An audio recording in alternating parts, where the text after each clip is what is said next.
Good morning, students. Myself Abhinash Kumar, Professor of History at Jayaprakash Narayan university Chhapra. कोविड-19 के कारण जो पूरे विश्व में महामारी फैली हुई है, उसके कारण हमारे क्लासेस बहुत सस्पेंड हो रहे हैं।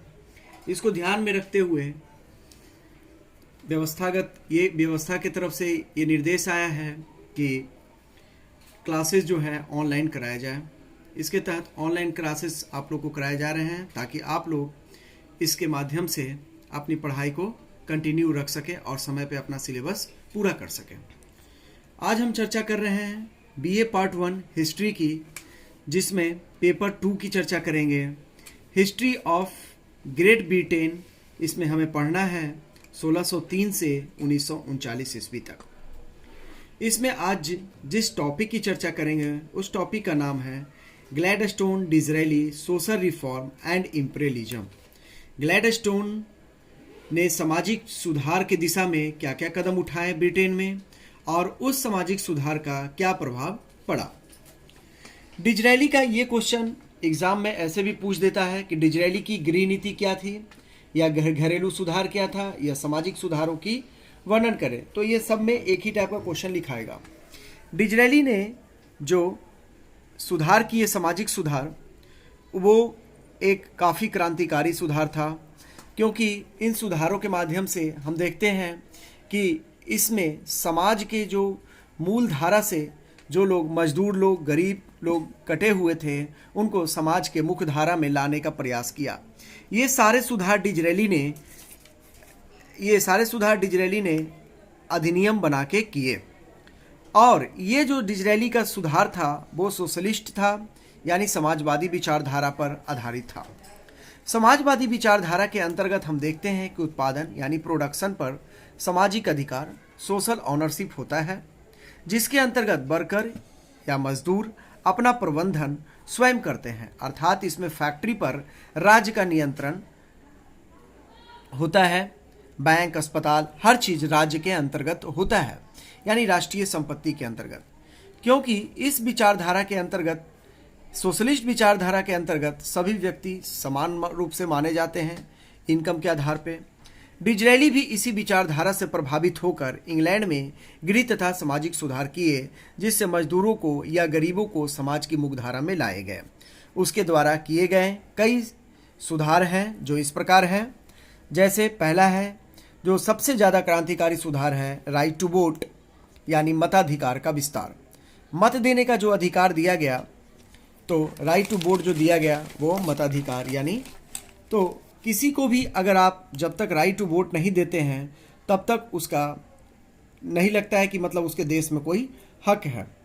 तो मजदूरों को इसने एक कानूनी के तहत जो है मताधिकार का अधिकार दिया, जिससे मजदूरों के अंदर भी लोकतंत्र की भावना जागी कि हाँ ठीक है, हमें भी अधिकार दिया जा रहा है। दूसरा इसने किया कि न्यायपालिका व्यवस्था में आधारभूत सुधार किए।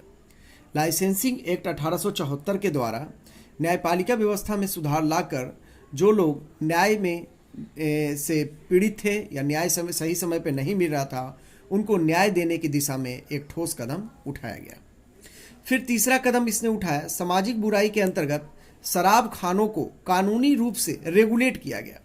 एक्चुअली होता क्या था कि शराब खाने जो थे बहुत ही ज़्यादा मतलब सही तरीके से नियंत्रित नहीं थे, जिसके कारण उनका प्रभाव समाज पे काफ़ी नकारात्मक रूप से पड़ रहा था। इसलिए इसको कानून के तहत ये सारे जो शराब खाने थे इसको रेगुलेट किया गया, ताकि इसका शराब का समाज पे बुरा असर नहीं पड़े। फिर चौथा पॉइंट हम देखते हैं, आर्टिजन निवास अधिनियम 1875।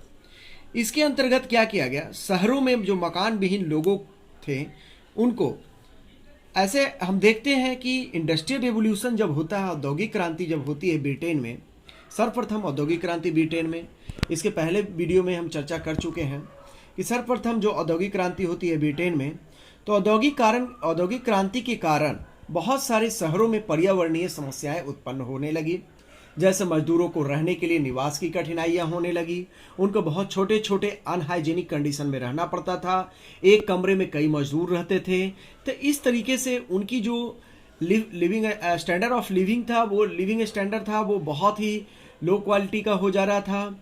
इस दिशा में डिज़रायली ने बहुत अच्छा कदम उठाया और आर्टिजन निवास अधिनियम 1875 के द्वारा उसने शहरों में जो मकान विहीन लोग थे उसको पर्यावरणीय अनुकूल गृह उपलब्ध कराया, जैसे हवादार घर, उसमें पर्याप्त वेंटिलेटर की व्यवस्था थी, पूरी तरह से हाइजीनिक उपलब्ध कराया। इसके अलावा पांचवा पॉइंट हम देखते हैं, लोक स्वास्थ्य अधिनियम 1875 के अंतर्गत डिज़रायली ने हेल्थ, हाइजीन व स्वास्थ्य तथा सफाई का उचित प्रबंध कराया। नेक्स्ट पॉइंट हम देखते हैं, छठा पॉइंट, कि डिज़रायली ने मजदूरों को या जो सुधार किए उसके माध्यम से एक ऐसा मतलब बना देना चाहता था कि उसके पूरी तरह से मजदूर लोग जो है स्वावलंबन हो और मतलब एक परफेक्शन की तरफ ले जाना चाहता था। उसमें अगर हम देखते हैं छठा पॉइंट, अहिंसात्मक प्रदर्शन। 1876 में एक अधिनियम द्वारा मजदूरों को अहिंसात्मक प्रदर्शन का अधिकार दे दिया गया। जैसे राष्ट्रपिता महात्मा गांधी ने भी जो प्रदर्शन का स्वरूप हमें दिखाया, कहा कि अहिंसा के साथ करें, कोई हिंसात्मक प्रदर्शन ना करें, जिससे हम देखते हैं कि राष्ट्रीय आंदोलन जब हमारा होता है तो उसमें बड़ी संख्या में लोग उसमें शामिल होते हैं, महिलाएं भी, मजदूर भी, हर वर्ग के लोगों को शामिल किया गया इस अहिंसात्मक प्रदर्शन के कारण। यहाँ पे हालांकि मैं तुलना नहीं कर रहा हूँ उससे कि उसका उद्देश्य ये था डिज़रायली का, लेकिन जब भी आप अहिंसात्मक प्रदर्शन करते हैं तो उसका प्रभाव जो है काफ़ी पड़ता है। तो प्रदर्शन के माध्यम से मजदूर लोग जो है अपनी आधारभूत मांगों को नियोक्ता उसे कहते हैं जो नौकरी देता है आपको, नियोक्ता के सामने रखते थे। पुनः कंपनी का मालिक उस पर अपना ध्यान देता था, लेकिन प्रदर्शन का स्वरूप शांतिमय होना चाहिए।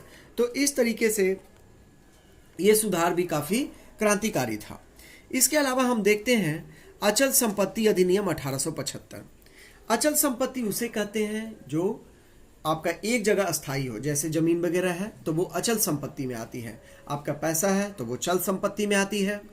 अचल संपत्ति इस कानून द्वारा स्थिर या अचल संपत्ति को उपयोग हेतु कानूनी रूप से सरल बनाया गया। जैसे आपकी अचल संपत्ति है, मान लीजिए कि आप रह रहे हैं, सपोज कोई ऐसे इलाके में रह रहे हैं और लेकिन आपका ज़मीन कहीं और है, तो अब आपको ज़रूरत इस चीज़ की है कि उस ज़मीन को, जो मान लें मेरा 2 कट्ठा कहीं दूसरे इलाके में ज़मीन है और जहां मैं रह रहा हूं वहां पे उस ज़मीन को उपयोग कर सकूं, तो इसके लिए आप ज़मीन की कानूनी रूप से अदला बदली कर सकते थे।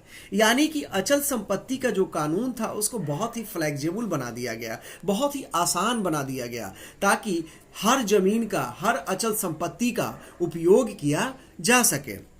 तो इसमें हम देखते हैं अचल संपत्ति की खरीद बिक्री को आसान कराया गया, उसका रजिस्ट्रेशन यानी कि पंजीकरण सरल किया गया, और अचल संपत्ति को आप अदल बदल भी कर सकते थे। तो हर तरह से अगर कानूनी रूप से अगर आप अचल संपत्ति को इस तरीके से बना दिया गया ताकि उसकी उपयोगिता ज़्यादा से ज़्यादा हो सके और लोग भी उसका ज़्यादा फायदा उठा सके।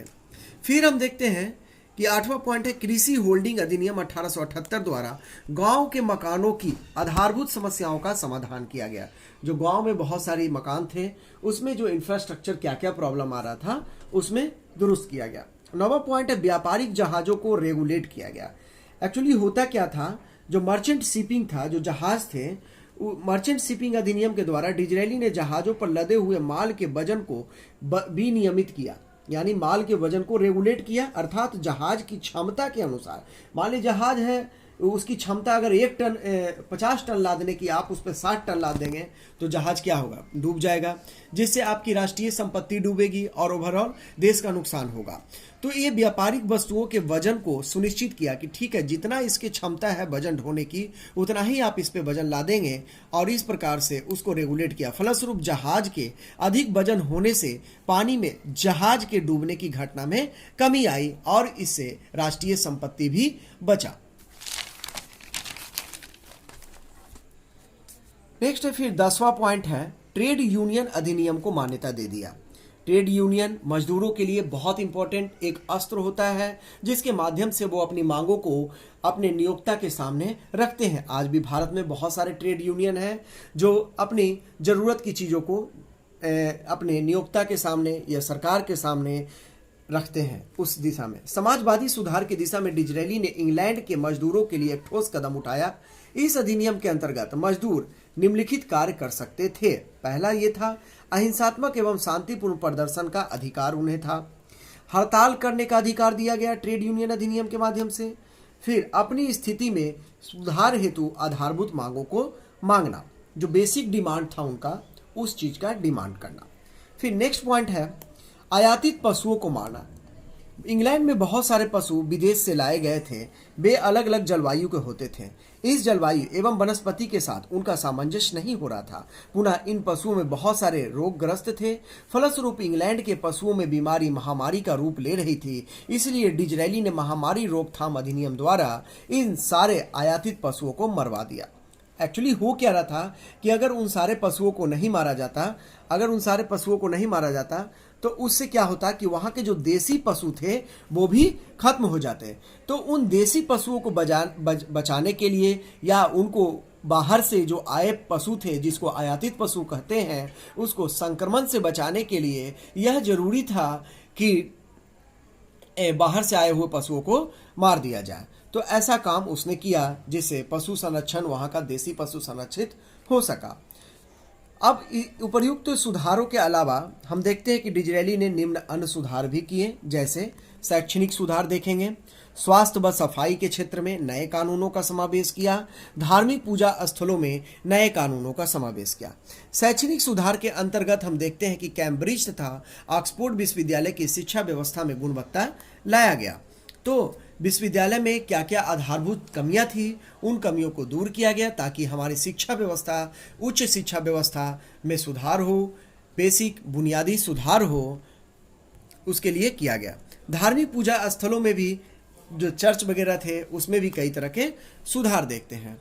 अब उपर्युक्त हम देखते हैं कि पूरे सारांश को अगर हम देखते हैं कि डिज़रायली ने जो उपर्युक्त आधारभूत सुधार किए उससे समाज के बहुत सारे लोग, खासकर मजदूर गरीब समाज के मुख्य धारा में आए और इस प्रकार उसकी गृह नीति सफल रही और दूरगामी साबित हुई। इसके अगले वीडियो में हम चर्चा करेंगे इसका क्या इम्पीरियलिज्म यानी क्या इसका साम्राज्यवादी उद्देश्य था, इस पे भी हम चर्चा करेंगे। आशा है कि आप लोग इस वीडियो से लाभान्वित होंगे। थैंक्स।